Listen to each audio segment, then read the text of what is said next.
Ces jeunes Nigérianes qui se retrouvent forcées à la prostitution sur les trottoirs de nos capitales et notamment Bruxelles. Bonsoir à toutes les deux. Alors, Sarah Dehovre, vous êtes directrice de la structure de l'organisme Pagasa. Elles sont de plus en plus nombreuses à Bruxelles, ces jeunes Nigérianes. Elles sont de plus. C'est un phénomène parce que le phénomène n'est pas nouveau, il s'étend.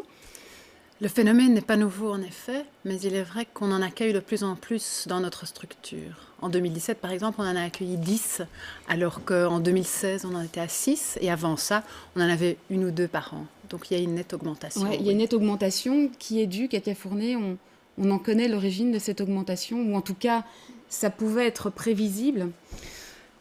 Disons que depuis 2015, on voyait déjà qu'il y avait un transfert de jeunes filles nigérianes vers la Libye. Et puis on a vu l'arrivée de jeunes filles nigérianes en Italie, puis à Paris, avec à la fois une augmentation du nombre et une diminution de l'âge.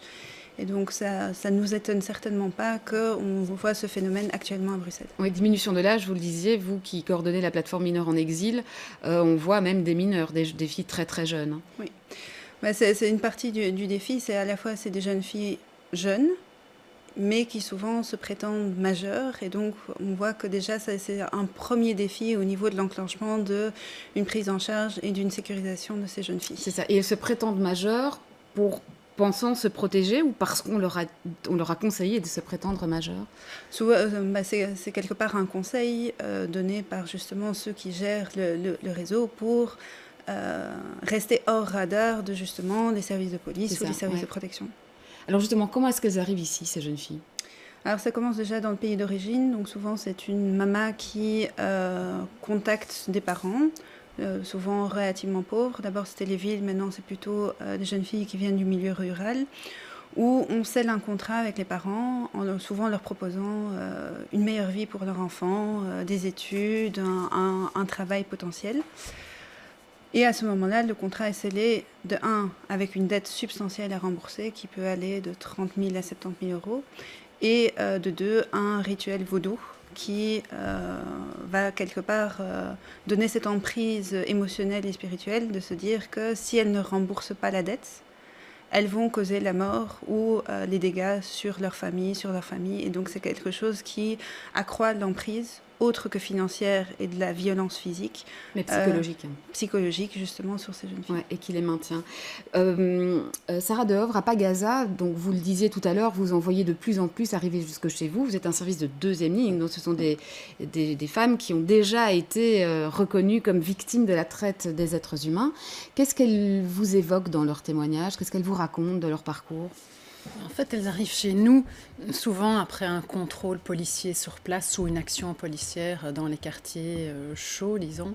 Elles arrivent chez nous et elles ont besoin de se reposer, de retrouver leur marque, de recouvrir leur santé aussi.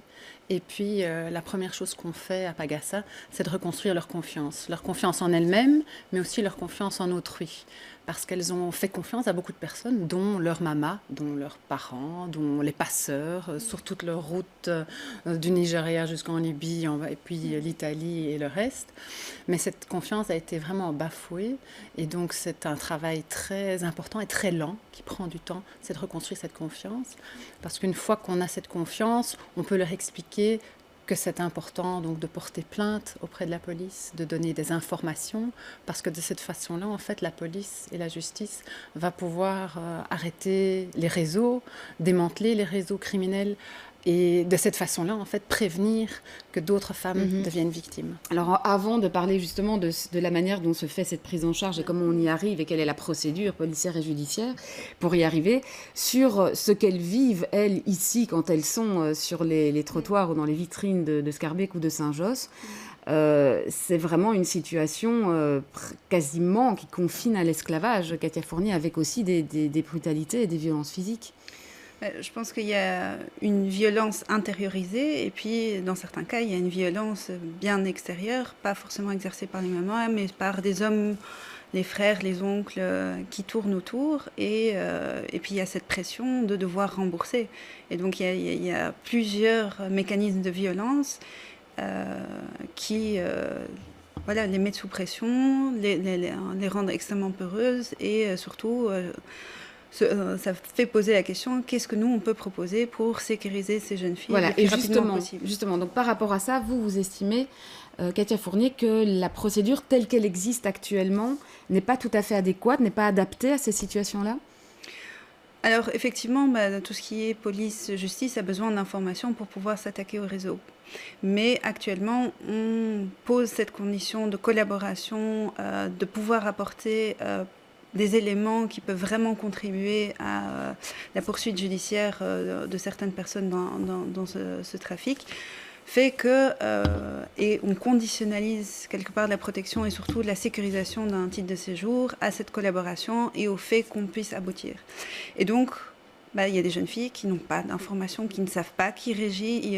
Et donc, si elles n'ont pas d'informations, elles ne peuvent pas bénéficier de la protection? Alors, nous on plaide pour un statut objectif de victime. C'est-à-dire qu'à partir du moment où les autorités ont pu constater de manière inévocable qu'elles ont été victimes d'un phénomène de traite, qu'on les protège d'abord, et après qu'on essaye justement d'obtenir les informations utiles pour la police et la justice. Ouais, votre avis là-dessus, Sarah Dehovre, sur la manière dont la procédure se déroule? Alors pour les mineurs, je partage tout à fait l'opinion de Katia qu'on serait mieux loti par une procédure plutôt objective et neutrale ou qui ne dépend pas de la collaboration de la victime, parce que les jeunes femmes, enfin les jeunes filles mineures, souvent elles dépendent de leur famille, elles ont très peur, elles ont déjà été exploitées à l'âge très jeune. Par contre, pour les adultes, disons que c'est un système qui a été mis en place par le gouvernement fédéral, un genre de système win-win.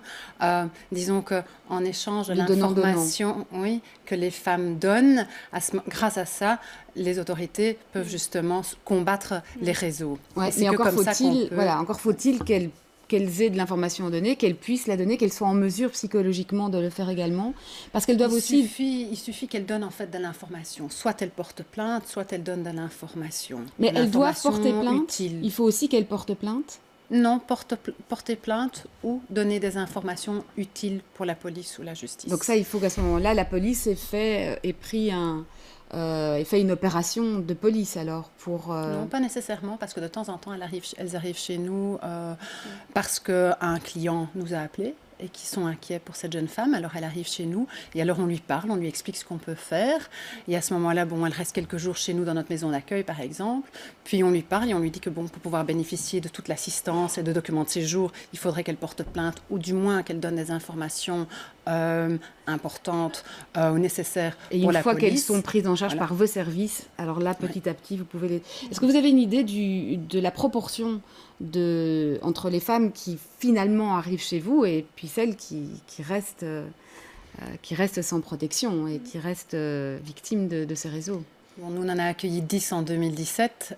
Et vous disiez que c'était énormément. Oui, c'est ça, mais vous disiez déjà que c'était le signe de l'augmentation du phénomène. C'est un signe de l'augmentation. Je pense qu'il doit y en avoir plus sur le terrain. Mais pour ça, il faut parler à nos partenaires du terrain. Je pense à Espace P, je pense à la police, etc., qui sont sur le terrain tous les jours. Oui. Ouais, pour conclure, peut-être, Katia Fournier, sur ces aspects. Je pense qu'il y a un enjeu de détection, il y a un enjeu de protection et un enjeu de réforme du statut. Au moins certainement pour les jeunes filles mineures, parce que le niveau d'exigence fait qu'on sous-estime à la fois le phénomène et qu'on n'a pas forcément les moyens de réagir. Et puis je pense que c'est surtout un appel pour une action concertée et transversale entre les différents acteurs pour justement faire en sorte que du premier moment où on détecte cette jeune fille, on puisse réagir de manière adéquate. Très bien, merci à toutes les deux pour vos explications très claires.